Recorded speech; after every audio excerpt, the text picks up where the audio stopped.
Hello and welcome to PiscesMoon Astrology. I'm your astrologer, Kate Leonard, and I'm excited to explore the stars with you.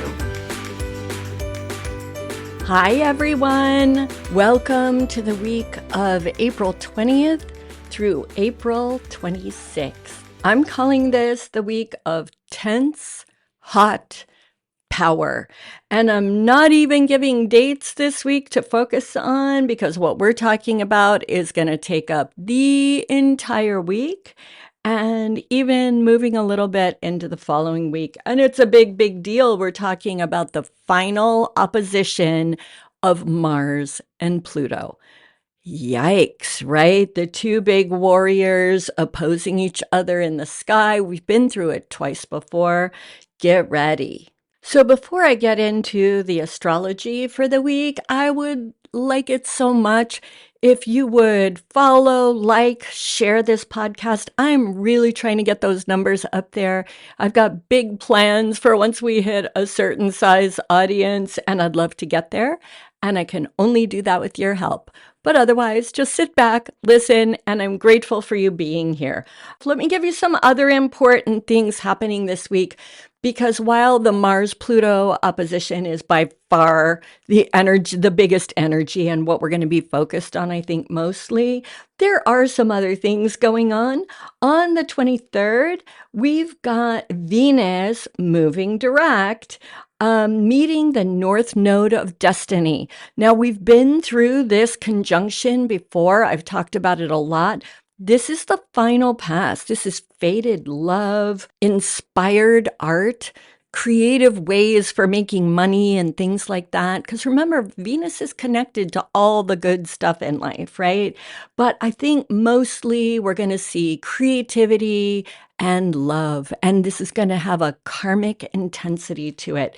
So that's a good thing going on this week, right? We've got soul unions coming up. Whatever big love stuff has been going on with you, or Venus stuff, money, art, all the stuff, unions of all kinds, partnerships, whatever's been going on during this Venus retrograde cycle, this is going to be the final big bang of it, because this is when she is crossing the North Node of Destiny for the last time. And actually, I think that's the only other thing I'm going to talk about this week. If you're into the horoscopes with the W over on Substack, Jackie and I are still collaborating on that, so you can go over and check that out there if you want the sexy, spicy side of things. But other than that, let's get into this T-square. First, the opposition between Mars, the warrior god, in hot, hot Leo, and Pluto, the god of the underworld, in Aquarius. It goes exact by degree on the 26th. But like I said, this is huge energy, and we're going to be feeling it all week. To just get the week started right and give us a big kabang right from the get-go, we've got the sun also in the mix, and we're going to have what's called a T-square. A T-square is two squares. Those are very tense aspects connected by an opposition. And that's exactly what it sounds like. It's an opposition. So we've got Mars and Pluto making the opposition leg of this T-square, and they are connected by the sun, hot, fiery, ruler of Leo, where Mars is the sun. So what is this? This is tension. This is difficult energy that's not flowing smoothly, right? And it is hot with both the sun and Mars involved in Leo, right? A fire sign, fixed fire. So it's like burning intensely in one space in our lives. And that is opposing Pluto, which is the opposite of all of this, and a heavy hitter. A slow planet that brings power and might and a fight for control. It's a big deal in the sign of Aquarius. The future, the people, science, technology, all of that kind of stuff, right? It's big. I do want to say a thing here. What this is going to mean to the world, to politics, power fighting between countries and within countries. I'm really looking at the US chart, and there's all kind of stuff going on at the same time as this really difficult opposition. What it's going to mean on the world stage is scary, but I'm not going to go into it here. So the good news is I'm not going to go into it here, but it's different. That level of like war energy is different than how we're going to experience it on a personal level. The reason I'm saying all of this is you're probably, if you follow astrology, and I assume you do, or you wouldn't be here, you're going to be hearing some hardcore, heavy duty stuff about this week. And yeah, it's all true, but it's going to be different to us as individuals. So keep that in mind. Even though the opposition between Mars and Pluto is actually the biggest thing, but I don't want to gloss over the fact that the sun is involved, especially for the first half of the week. Think of the sun as shining light on this power struggle, but not in a comfortable, easy way, right? Because it's shining its light through that square angle.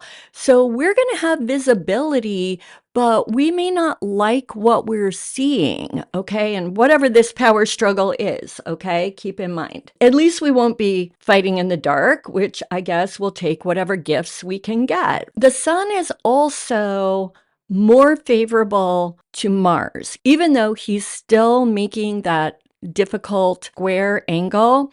Mars is in the sign of the sun. Mars is in Leo.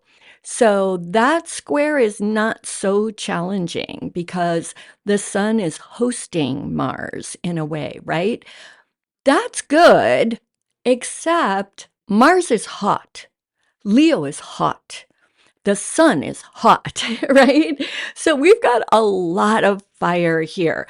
I think passions are going to be running high. And I don't mean passions like in the bedroom, although maybe. But if so, there's going to be a power struggle there, so not as great. I mean, anger and just whatever's coming up in all of this fiery mess this week. It's going to be hot, heated, explosive. Think of those kind of words, right? Also, the sun is involved, because it's forming this T-square. The sun is part of this whole dynamic. And the sun is our ego. It's where we want to be seen out in the world. So I don't mean ego in the most negative sense of the word, like, oh, you're an egomaniac or something like that. Although this week, some people may be because of all that fire and all this power and all this fighting, right? But in general, the sun is not ego in the negative sense. It's just literally where we want to be known, how we want to be recognized. It's that place where we want to stand in the spotlight. So expect for whatever's coming up to have to do with your ego and how, like, your public persona. All right, that may be a big factor or a big piece of this power play. Okay, so now the opposition. First, to get a sense of what's going on, think back to the first two passes, all right? On November 4th, 2024, oh yeah, the day before the US presidential election, remember that day in the before times? Mars was in Cancer opposing Pluto in Capricorn. Then on December 31st, 2024, it may have been January 1st for a lot of you. I am speaking in and from Pacific time, so there may be a little bit of a difference, like a one-day difference for some of you. But in my time, on December 31st, Mars, remember that eternal retrograde of Mars? All of this has been part of that story. At that point, Mars was in Leo and he was opposing Pluto in Aquarius. And that's where they are for this opposition. Think back. So again, that was November 4th and December 31st. And we're going to have the final pass of this opposition on April 26th. Okay. So those are all connected. think back to those other 2 dates. What was going on for you? Look up those weeks in your journals and your calendars and wherever you keep all of that stuff. Because I don't know if you're like me, I can't remember this morning very well. But anyway, look back and whatever was coming up for you, whatever was going on, and you can really think back to the whole Mars retrograde to some extent, because this is all part of this picture. Okay. So let's get back into it. Oh, and always look to see where these signs are in your natal chart. That's where you're going to be feeling this most intensely. That is always the case. If you're still unclear about how to do that or how to make that all work, first, in my Substack for free, I've posted again the houses and what their meanings are. You could go look at that. Otherwise, book an appointment. I promise you'll understand how to do all of this when you're done with the first appointment. All right, so what is the Mars-Pluto opposition going to be bringing up? It's interesting because Mars in Leo's gregarious, right? He's royalty. There's something sort of noble about Leo when we're getting the best, but he's also possibly a bully. And in some ways, even though he's very gregarious, he's also solitary in a way. He's royalty. He's like the king.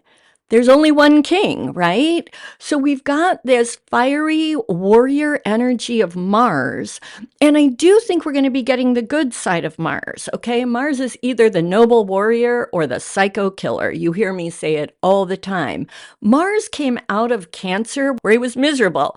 He's now in hot, fiery Leo where he's way more comfortable because he's hot and fiery. So I think we're going to be getting the best of Mars, but he's still a warrior and, fighting for our place in the sun, fighting for our own royal status in some ways, right?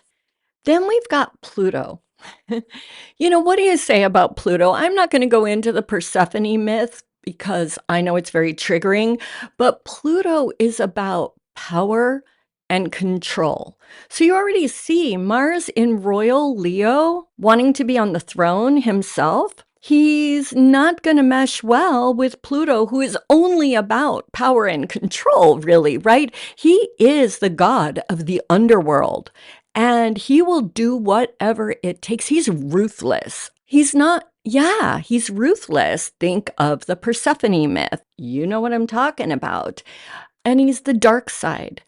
But what's interesting is he is in Aquarius, which is the sign of the people. It's a humanitarian sign, right?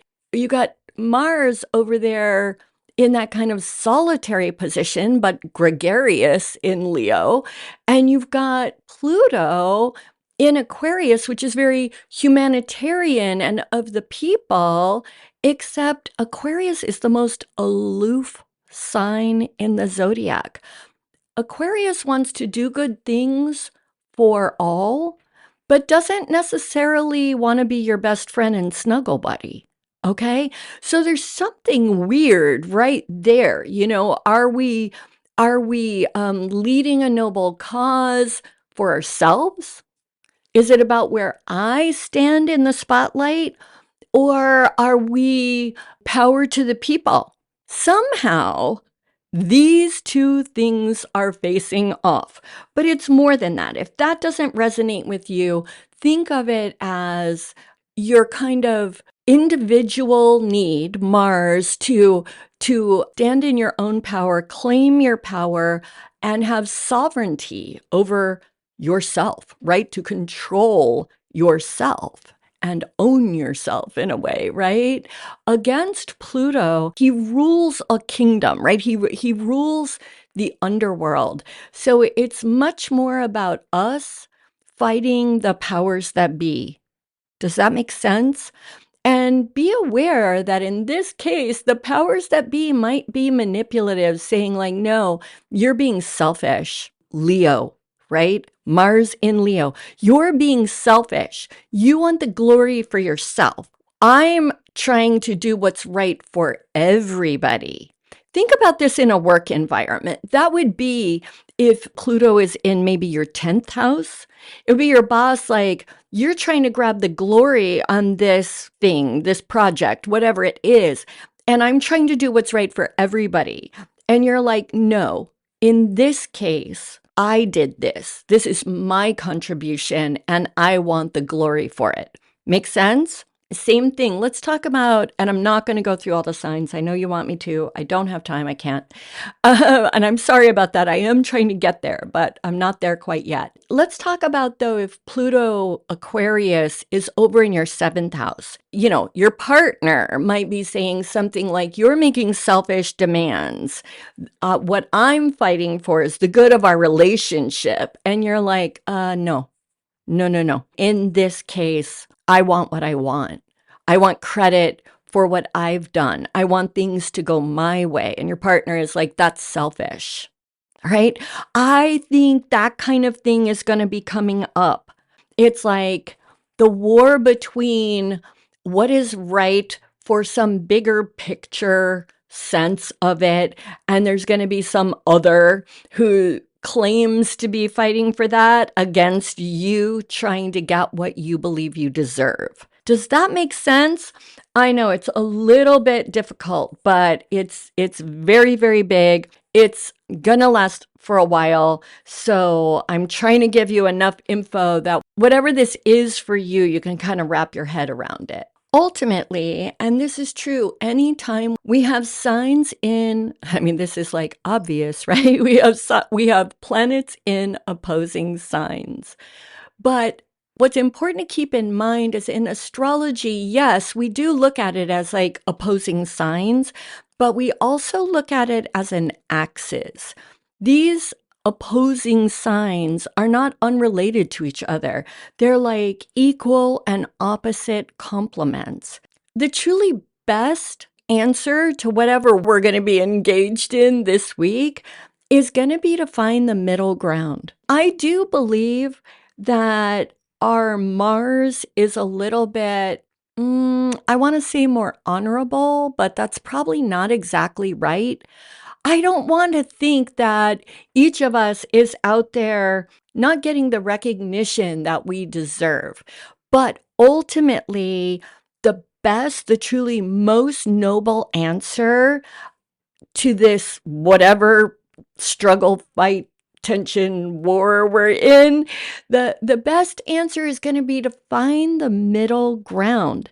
How do I get what I deserve in this situation and still, meet you halfway, Pluto, and say, yes, whatever is going on over there in that opposite house, let's go back.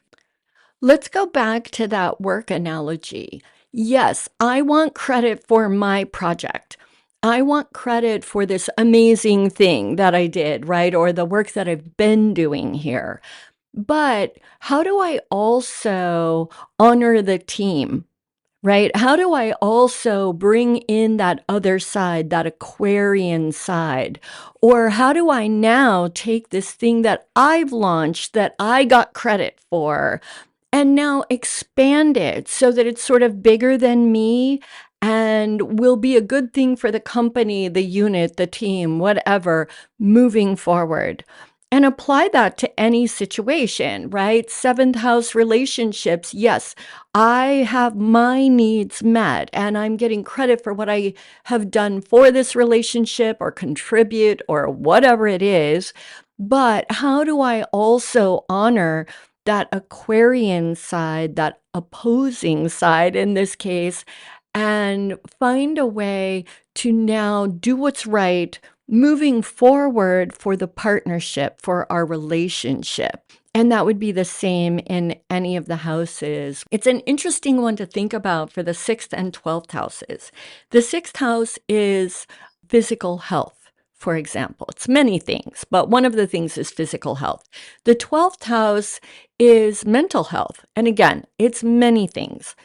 So I want to honor my physical health routines. I want to exercise and eat right and do all the stuff. But how do then I sort of look ahead and say, how do I also bring my mental health into this picture? Okay, I've got my physical routine where Mars is, right? I'm all fired up and I'm working out at the gym and I'm doing all of that.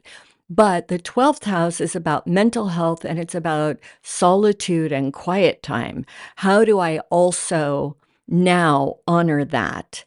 Do you see what I'm saying? So I really think that finding that balance between the two is important, but I think that rests on us getting the recognition in whatever house Leo is in. I don't think the two houses are equal in this one, and you won't find me saying that often, but I do think ultimately we're headed for balance. So I hope that is helpful. And I am not going to end this time by saying count to 3 or any of that, because this is a fated battle. It's one of 3 times that these two planets meet up and oppose each other. And so I'm not going to say count to 3 because I think this is a fight that needs to be fought. And from this one, this final bout, we move forward. All right. So I think it's an important week of challenge, but I'm not going to say count to 3. I'm going to say keep your punches above the belt and fight with honor. I hope that's helpful. And I hope your week is productive. Honorable? I don't know. I hope your week is something good. And with that, until next week, go out and seize the energies of the stars. This is my wish for you always, and I will see you on the other end. Bye.